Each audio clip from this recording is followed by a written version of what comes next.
So I was already having this like emotional reckoning within myself of like, what is happening? Like, I don't like this. I don't like this. But I think when my dad died, right before Christmas of 2015, I could no longer hold all of this. I couldn't hold having to show up at this job that I hated, that I couldn't hold having to show up in places that I didn't feel respected and seen.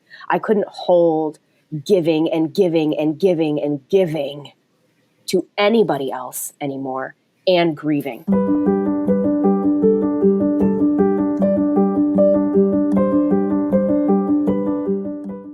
All right, guys, welcome back. My name is Stacey Uhrig.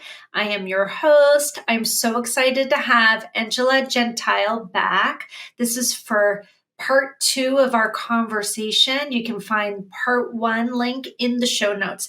Now, when we ended our last session with Angela, we were talking about her journey of being this good girl, right? This journey of living within the confines of all the things that she'd been told were the right things to be doing and the right ways to be showing up in the right jobs and the right careers.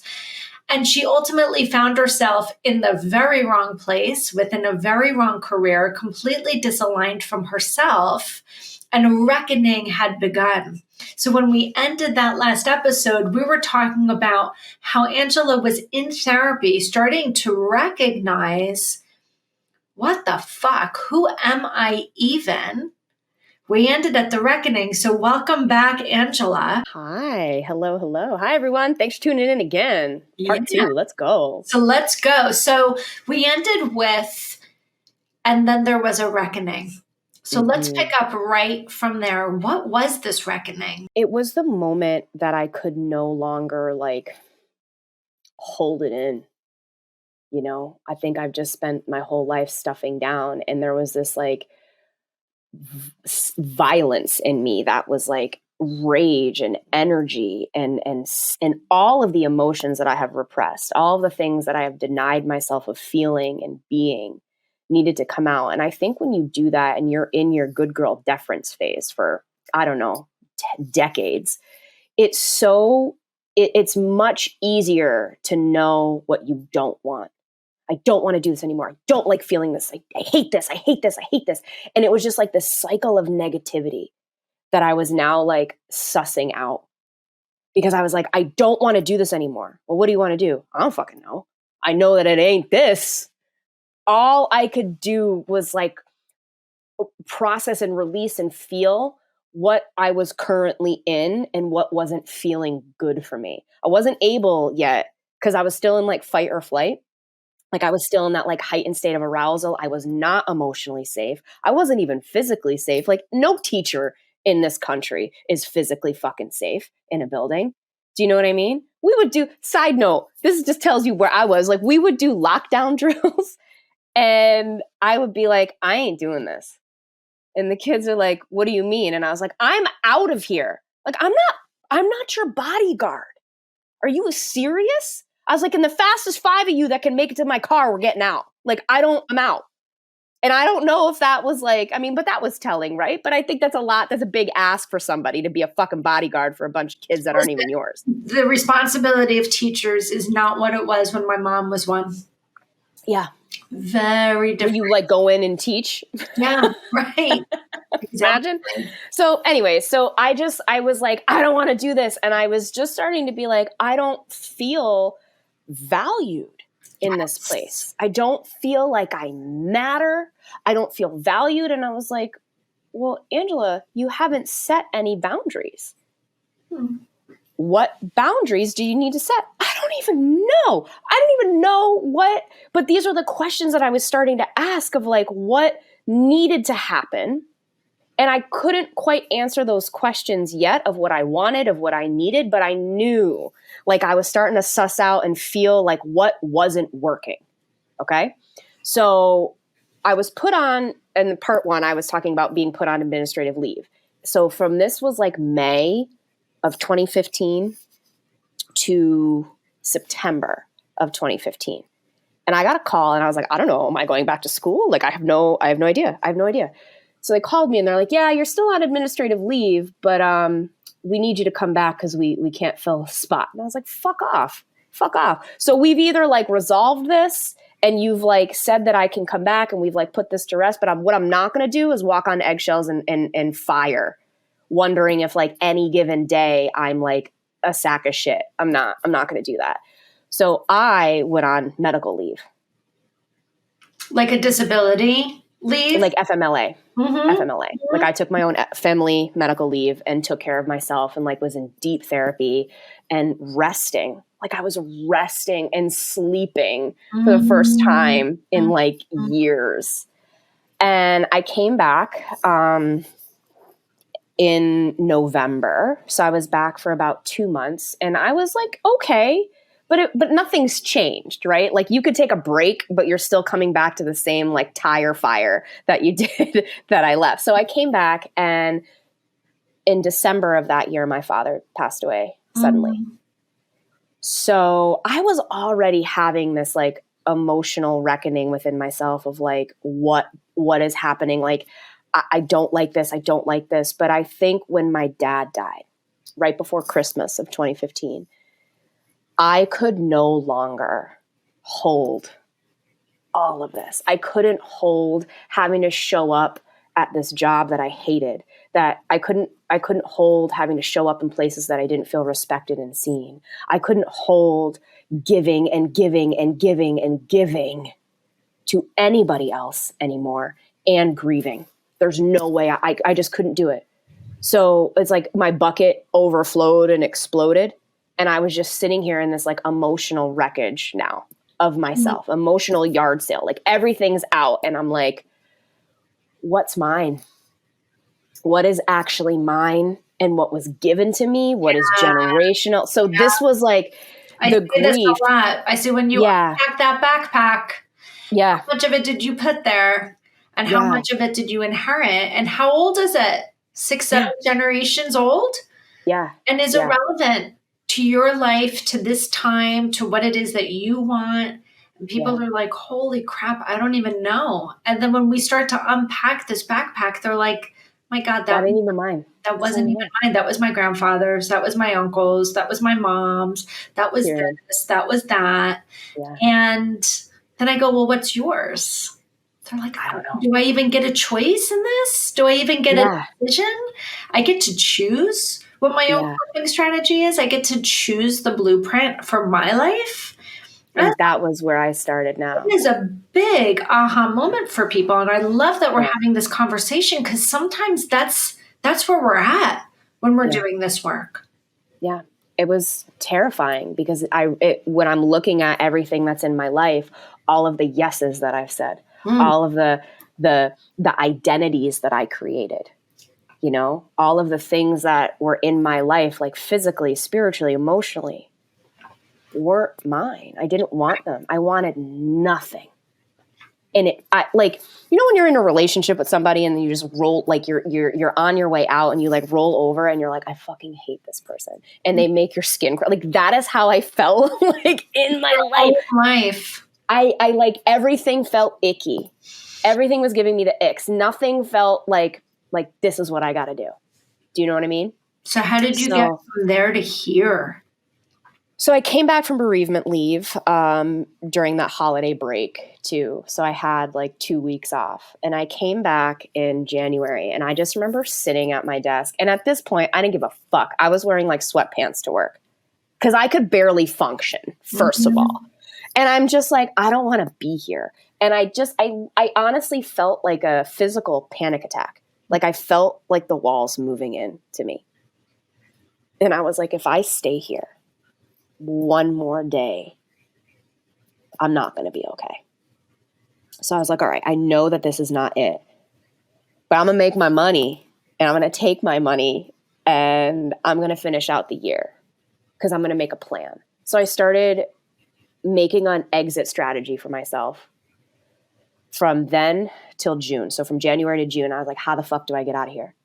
Because this is all I knew, y'all. Like, this is it. I was a teacher for like almost 15 years. Like, I had no idea what else. This is who I am. I am a teacher. Like, the semantics of my life was wrapped up. My being was in this job.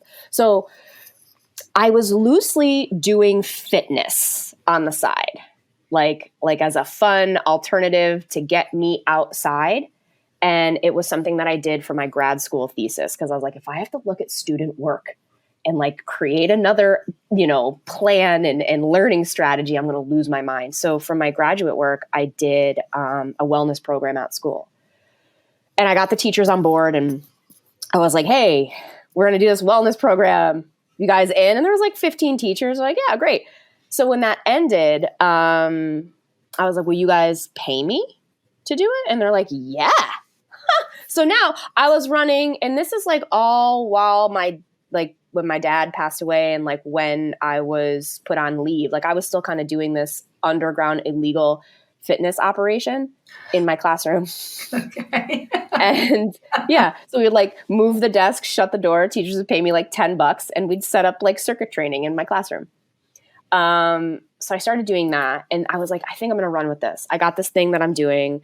And so after school, I would start teaching classes at other schools. So that was sort of my exit strategy. And I was like, wow, I think this is something that feels more like me. And Feels when like you're movement. filling that bucket, Yeah. did it give you more to pull from in the job that you didn't enjoy? No, I didn't care. No. I don't mean that, but just even your ability to just be there and withstand being in a job that you didn't like. Did you get enough of a dopamine rush and enough of an overflowing bucket in a positive way from these other things that you were like, I can make it through these 8 hours because I have this other thing to look forward to at the end of the day? Yes, but it was more about I felt in control of my life. But that is part of it. Yeah. So it wasn't like I'm thinking of this concept of the window of tolerance, right? Yeah. And so your window was very narrow. Like your bandwidth for life was narrow. Yeah, So for sure. you had this propensity to either go way up high into this hypoarousal and be anxious and angry and overwhelmed and stressed, or some people go deep down into the guts and then we're depressed and fatigued and lethargy and no motivation, right? Because this window's so narrow. But when you're able to do things in your life and infuse it with things that bring you joy and bring you closer to your authentic self, you get to widen that window a little bit, which is like widening your bandwidth for shit. It's like capacity for life. So your capacity to be able to be in the classroom, even though that's not where you wanted to be, but you knew you had the exit strategy. Did that grow just enough for you to be able to like better navigate the 8 to 3? But I didn't care. Like I wasn't teaching. I was literally showing up there. And yes, because this is what I'm talking about. Like I felt more in control and I was like, you know what? I'm doing this for me. This isn't me showing up and giving anymore. This is me sitting at my desk doing whatever. Like I was working on my business at my desk and I was getting paid for it. So I was like, like this, so it felt like I was taking back. Understood. Do you know what I'm saying? It's not like I was teaching and being like creating cool lessons and giving a fuck, because that wasn't it. Yeah. Yeah. So I was like, well, kinda. So that's sort of like how I made the transition. Okay. Because I was creating something outside of this that like I was finally having the conversation of like, well, what excites me? Right. What do I value?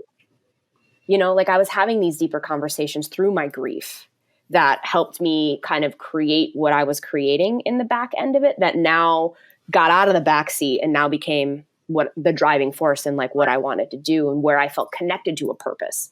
I felt connected to myself. I could really answer what I wanted to do every day.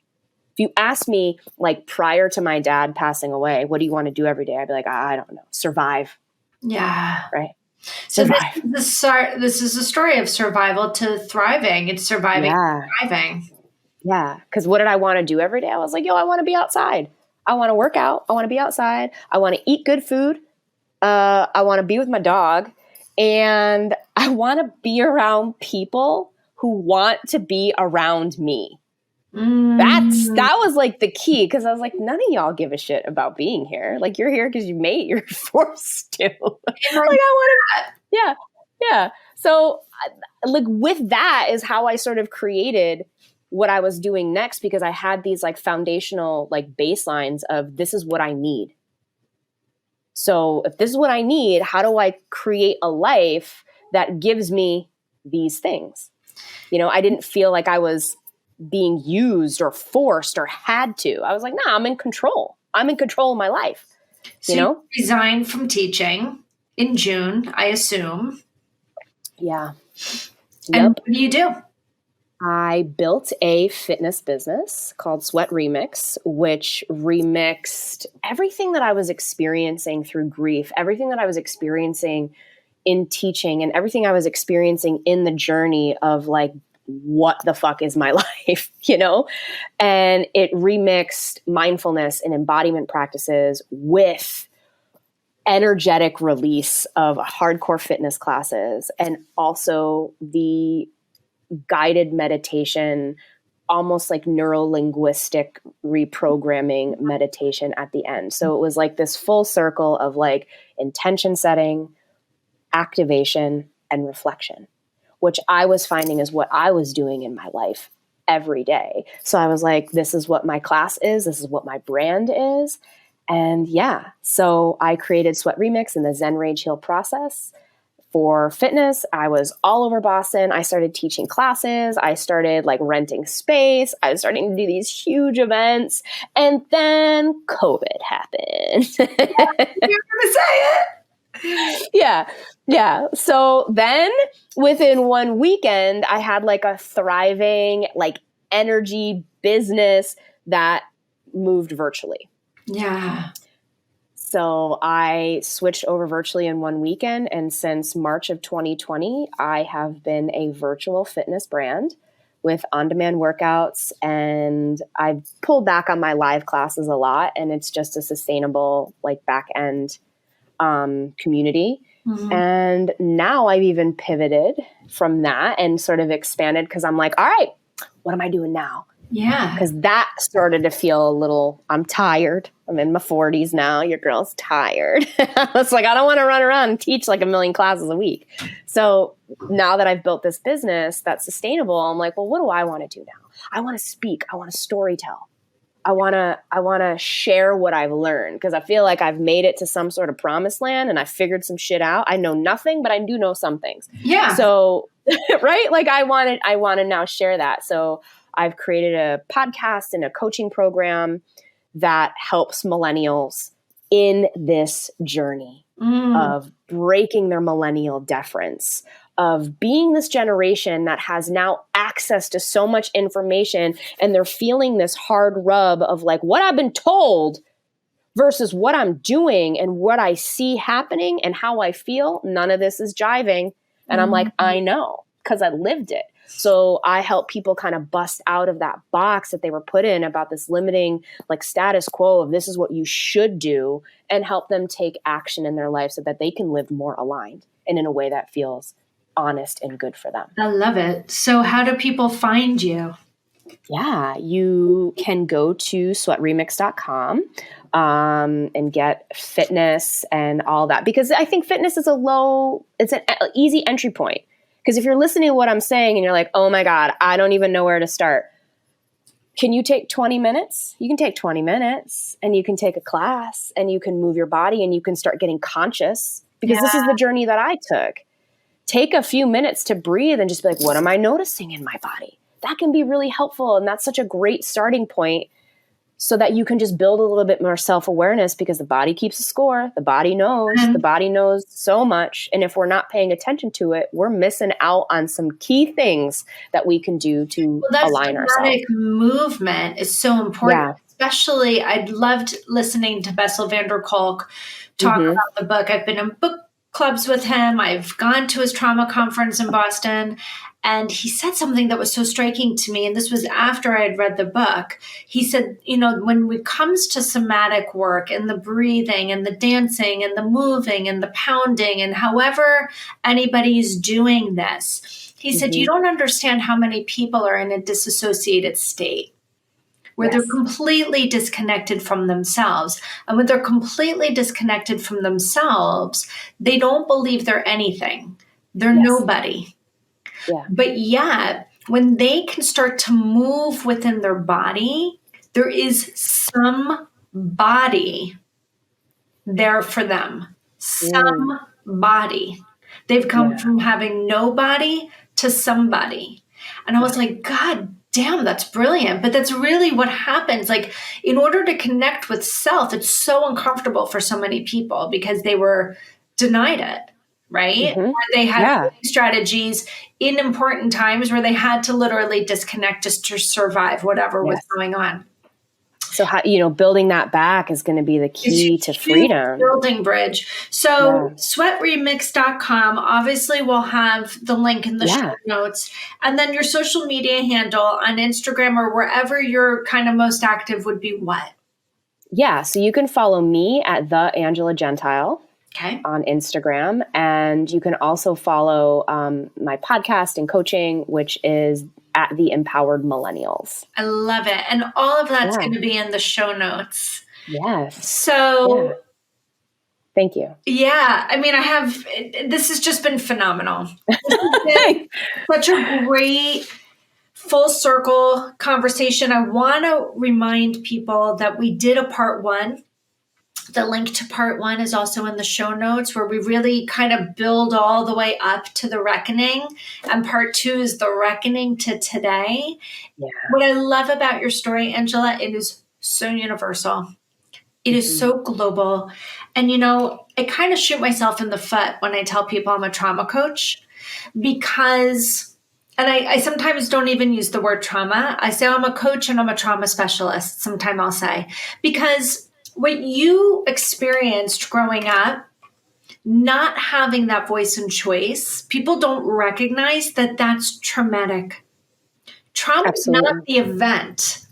Nope. It's not the experience. It's not what happened. Trauma can be how an experience was interpreted, how that influenced the way that you saw yourself, how it influenced the way that you interacted with others in the world. Mm-hmm. And if it's not benefiting you and it's keeping you down and it's causing rage or it's causing depression or it's causing anxiety or it's causing any of these sensations or actions or reactions, that's the trauma. That's the drowning in, I don't like this life. I'm not happy. I'm stuck. Yes. So what I love about today's episode is this is what it's all about. I work with all kinds of shit. But that big T trauma that everybody thinks is the most powerful and the most impactful, the situation you found yourself in, Angela, with these, what I'm going to call little T dysfunction, your aftermath, your result of that is not so different from the aftermath and the result of the people that I work with that have the big T trauma.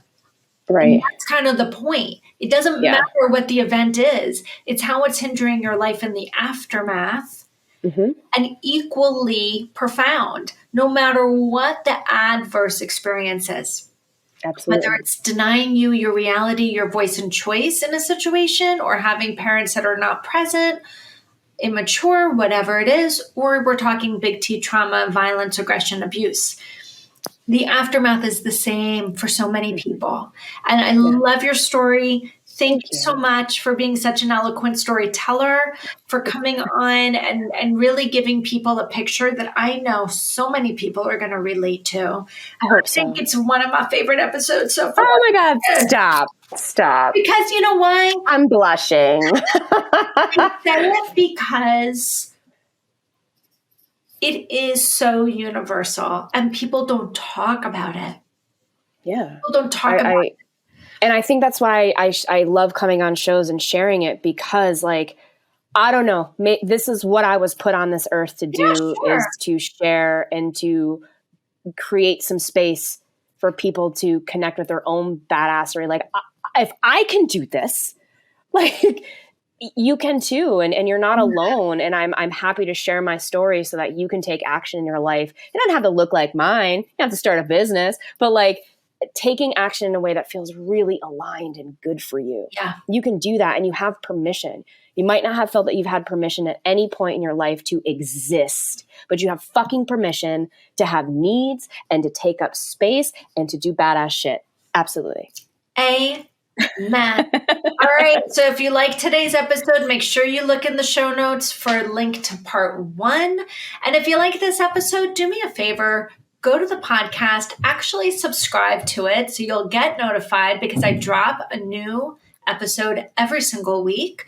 This is Flip That Shit. I am your host, Stacey Uhrig, and until next time.